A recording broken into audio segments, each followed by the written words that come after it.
ये आपका स्वागत है। मैं विवेक बिंद्रा, मोटिवेशन स्पीकर और बिजनेस कोच। ठीक पढ़ा आपने थंबनेल के अंदर। इस बार एक ऐसी स्ट्रैटेजी बताने वाला हूं, एक गरीब आदमी भी अपने बिजनेस को बहुत बड़ा कर सकता है। अगर आप भी चाहते हैं आपके बिजनेस में बड़ा जे करवाए, इस वीडियो को पूरा देखिएगा। Hub and spoke model, come on ध्यान दीजिएगा। हब एंड स्पोक मॉडल, ऐसा मॉडल जिसमें आपको ना तो माल बनाना है ना माल बेचना है। आपको क्या करना है? केवल नोट छापना है। बहुत सारे बड़े बिजनेस ब्रांड्स सारे काम खुद नहीं करते, बीच में एक हब बनाते हैं, फिर उससे स्पोक तैयार करते हैं। डॉक्टर लाल पाथलैब को आपने देखा है, एक वो अपना छोटा सा लैब बनाएंगे, सेंट्रलाइज लैब, बाकी सारे बना देंगे कलेक्शन सेंटर। सेंट्रलाइज लैब पे कोई और जाकर के टेस्ट करेगा, कलेक्शन सेंटर पे कोई और कलेक्शन करके लेकर के आएगा। डॉक्टर लाल पाथलैब क्या करेगा? नोट छापेगा। आज ऐसे बिजनेस मॉडल को समझिए। बहुत सारे रेस्टोरेंट क्या करते हैं आज, एक हब पे प्री मिक्स्ड और सेमी कुक्ड आइटम बना लेंगे और उसके बाद छोटे छोटे फ्रेंचाइजी स्पोक्स को जाकर डिलीवर कर देंगे।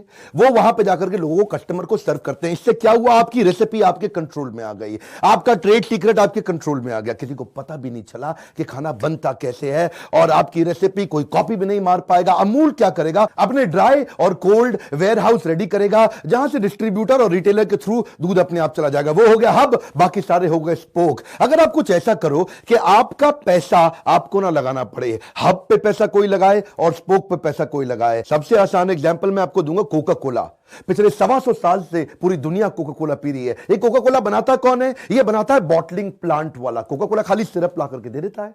बॉटलिंग प्लांट वाले को बता दिया, इतना पानी डालो, इतनी चीनी डालो, इतना सोडा फिल कर दो उसको, और दुनिया भर में बेचो। बेचता कौन है? डिस्ट्रीब्यूटर रिटेलर बेचता है। बनाता बॉटलिंग प्लांट, बेचता डिस्ट्रीब्यूटर रिटेलर। कोका कोला क्या करता है? वो नोट छापता है। फ्लाई लाइट, कम ऑन, क्या? Asset light. इसी को बोलते हैं कि आप कैसे हब एंड स्पोक मॉडल से अपना केपेक्स, अपना खर्चा बाहर निकाल दो। दूसरे वाले खर्चा करेंगे, दूसरे वाले बेचेंगे। लीडरशिप फनल की हमारी पार्टिसिपेंट स्वाति वाई दंडे, ये छोटी सी बेकरी चलाया करती थी 1 साल पहले, जहां को 5 लाख रुपए महीने का काम होता था। अब ये 1 साल में 5 लाख से आ गई 5 करोड़ रुपए महीने पे। आने वाले साल में 50 करोड़ 500 करोड़ रुपए आसानी से पहुंच जाएंगी। 1 साल पहले थी 1 ब्रांच, आज है पूरे पुणे के अंदर इनकी 100 ब्रांच। आप सोच रहे हैं ये कैसे किया इन्होंने? सुनिएगा ध्यान से सफलता की कहानी। स्वाति वाई दंडे, इन्होंने पहले ढूंढे मास्टर फ्रेंचाइजी, फिर ढूंढे फ्रेंचाइजी। मास्टर फ्रेंचाइजी केक बनाता है, फ्रेंचाइजी केक बेचता है।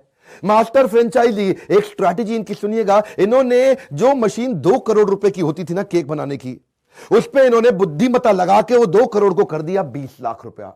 अब 20 लाख रुपए की मशीन लगा करके मास्टर फ्रेंचाइजी सारा दिन केक बनाएगा, और फ्रेंचाइजी जो 4-5 लाख रुपए में छोटा सा अपना काउंटर खोलता है वो केक बेचेगा। वो केक बना रहा है, ये केक बेच रहा है। स्वाति वाई दंडे क्या कर रही हैं? नोट छाप रही हैं बाय बिल्डिंग ग्रेट प्रोसेस। इसको बोलते हैं गल्ला छोड़ो कैंपेन। इस वीडियो को पूरा एंड तक देखिएगा, इसमें आपको स्टेप बाय स्टेप 10 स्ट्रैटेजी दूंगा। पहली स्ट्रैटेजी मैंने बातों बातों में डिस्कस करी, इसको बोलते हैं पैडमैन स्ट्रैटेजी। ये क्या होती है? अक्षय कुमार की आपने पैडमैन मूवी देखी थी? पैडमैन मूवी में जो उसने ओरिजिनल पैडमैन जो आदमी था, उसने 3 करोड़ की मशीन लगती थी महिलाओं के लिए सैनिटरी पैड बनाने के लिए। वो 3 करोड़ की मशीन को पैसा घटा के वो 65,000 रुपए में ले आया। अब एक छोटा व्यापारी गांव के अंदर 65,000 की मशीन लगा करके महिलाओं के लिए सैनिटरी पैड बना सकता है। उससे इंस्पायर होके अपनी स्ट्रैटेजी बिल्ड करी, पैडमैन स्ट्रैटेजी। केक बनाने की जो मशीन थी मास्टर फ्रेंचाइजी को देने के लिए 2 करोड़ की पड़ती थी, इन्होंने उसको 20 लाख कर दिया। मास्टर फ्रेंचाइजी फटाफट सारे इनके पास चले आए। दूसरी स्ट्रैटेजी सुनिए, वो क्या है? काटो, घोलो और लगा लो। सुनिएगा ध्यान से। वो बालों के लिए बोलते थे ना, पहले काटो, घोलो, लगा लो। इन्होंने एक ऐसा प्रोसेस बिल्ड किया कि मास्टर फ्रेंचाइजी को केक बनाने में दिक्कत ही ना आए। ऐसे सारे प्रीमिक्स तैयार कर दिए, स्टैंडर्ड ऑपरेटिंग प्रोसीजर तैयार कर दिए। प्रीमिक्स लाओ, घोलो, फटाफट करो, केक रेडी। क्या रेडी? हाँ रेडी है। इतना आसान कर दिया। आप देखिए इन्होंने फ्लो चार्ट बना दिए। इससे क्या होगा? अब केक हर बारी अलग अलग नहीं लगेगा, हर बारी केक एक जैसा आएगा, टेस्ट ऐसा होगा। इसीलिए तीसरी स्ट्रैटेजी बनाई, बोलते हैं असेंबली लाइन स्ट्रैटेजी। ये असेंबली लाइन स्ट्रैटेजी में सारे स्टेप डिसाइडेड है। इससे अनहाइजीनिक जो भी गंदगी का सिस्टम में खत्म हो गया। पीछे न्यूज चैनल पे मैंने वीडियो देखा था, इतना गंद घोलते हैं लोग, हाथों से डो को मलते हैं, इसको गूंथते हैं, उसी के अंदर पसीना भी जा रहा है, नाखून की मैल भी निकल रही है, सिगरेट पी रहा है वहां पे, और उसी सिगरेट की ऐश भी उसी के अंदर गिर रही है। आप इतनी गंदगी, पसीना टपक रहा है, नाक बाहर निकल रही है, गंदे कागज से साफ कर रहा है, ऐसा केक आप खा रहे हैं। उसी के अंदर वहां पे मक्खियां भी घूम रही हैं, कीड़े कॉकरोच घूम रहे हैं, चूहे नाच रहे हैं वहां पे, ऊपर से कीड़ा नीचे गिर रहा है, हाथ गंदे हो रहे हैं, वहां पे ब्लेड से हाथ को साफ कर रहा है, हाथ की गंदगी साफ करके वो उसी के अंदर डाल रहा है। और उसको मन करता है बीच में चॉकलेट सिरप, उसको अच्छा लग रहा है, लेके उसी से चाटा, उसी में हाथ वापस डाल दिया। ऐसी गंदगी को हटाने के लिए इन्होंने 3 सेक्शंस में डिवाइड कर दिया, हॉट एरिया, कोल्ड एरिया और कोल्ड स्टोरेज। अब स्टेप बाय स्टेप केक बनेगा, इतना ऑटोमेटेड कि कहीं पे हाथ नहीं लगाना, हैंड्स फ्री पूरी तरह से एनवायरनमेंट बिल्ड कर दिया। इसके लिए इन्होंने हर एक मास्टर फ्रेंचाइजी को बता दिया, जितनी भी वर्कर लेबर है आपकी, वो कंगा क्लिप, कंगन चूड़ी, गहना सोना ना पहन के आना, ना लेके जाना, हाथ एकदम साफ सुथरा रखना, नाखून को बड़ा छोटा होना। पर ऐसी मैन पावर को बिल्ड कैसे करें, उसके लिए इनकी अगली स्ट्रैटेजी वो क्या है, केकीज केक ट्रेनिंग इंस्टीट्यूट। अपना ही ट्रेनिंग इंस्टीट्यूट बना दिया। अब इनको मैन पावर चाहिए क्योंकि फ्रेंचाइजी इनके रोज खुल रहे हैं, बहुत तेजी से खुल रहे हैं। मैंने बताया ना, 1 साल में 100 फ्रेंचाइजी हो गए। तो अब वो मैन पावर को लाने के लिए कॉलेज के बच्चों को, कई अनएम्प्लॉयड लोगों को फ्री में ट्रेनिंग देते हैं। केक कैसे बनाया जाता है, उसकी सारे प्रोसेस, रॉ मटेरियल से लेकर के केक को कंज्यूम कराने तक की पूरी ट्रेनिंग दे देंगे। लड़के को फ्री में ट्रेनिंग मिल जाती है।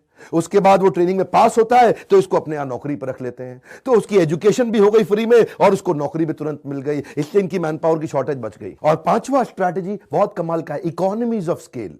इकोनॉमीज ऑफ स्केल का मतलब क्या, बिजनेस बड़ा करते वक्त अपनी कॉस्ट को घटाना चाहिए। इतना घटा दो, इतना घटा दो, मार्केट में कोई कंपीट ही ना कर पाए। इकोनॉमीज ऑफ स्केल, जब स्केल करोगे सस्ता करके करो। देखो जरा, केक है, केक में कितनी आइटम डलती है, 5 ही आइटम डलती है।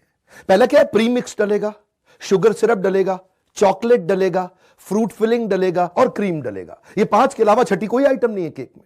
अब ये 5 आइटम को अगर बल्क में पीछे से खरीद के लाएं, इतनी कॉस्ट कम कर दें, इतनी कॉस्ट कम कर दें, इससे मजा किसको आ रहा है, मास्टर फ्रेंचाइजी को आ रहा है, फ्रेंचाइजी को आ रहा है। उनको खुद ढूंढ के लाने का झंझट खत्म, उनको सोर्स करने का झंझट खत्म, सप्लाई चेन लॉजिस्टिक्स का झंझट खत्म। ये उनके वेयर हाउस तक पहुंचा देते हैं और इतनी कम कॉस्ट में पहुंचा देते हैं कि मास्टर फ्रेंचाइजी बोलेगा अरे वाह, और इनके लिए बिजनेस अपने आप बढ़ता जाएगा। मास्टर फ्रेंचाइजी इनको छोड़ के नहीं जाएगा, फ्रेंचाइजी का मार्जिन बढ़ जाएगा, वो सस्ते में केक को बेच पाएगा। ये स्वाति जी की एक एक स्ट्रैटेजी से बहुत सीखने को मिलेगा। इनकी